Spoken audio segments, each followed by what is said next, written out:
Good day everyone! Another day, another chika without balita.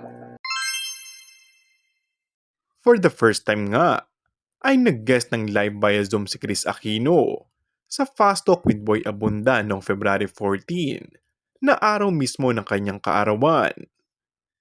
Ito rin ang first live TV guesting niya after a very long time.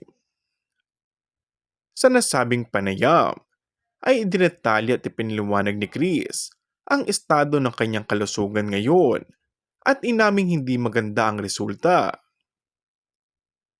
Kinumpirma rin ni Chris na mayroon na siyang kondisyon na matatandaang naibahagi na niya sa kanyang update sa Instagram.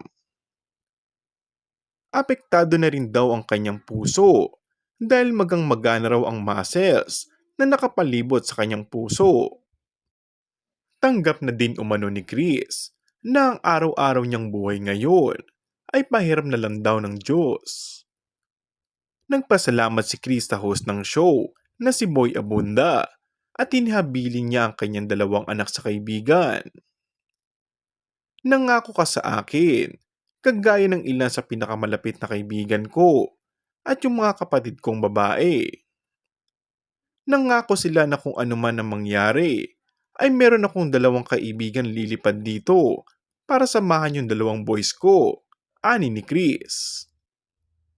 I'm entrusting Bib with you because the two will actually be going home in 2 weeks, dagdag pa ni Chris.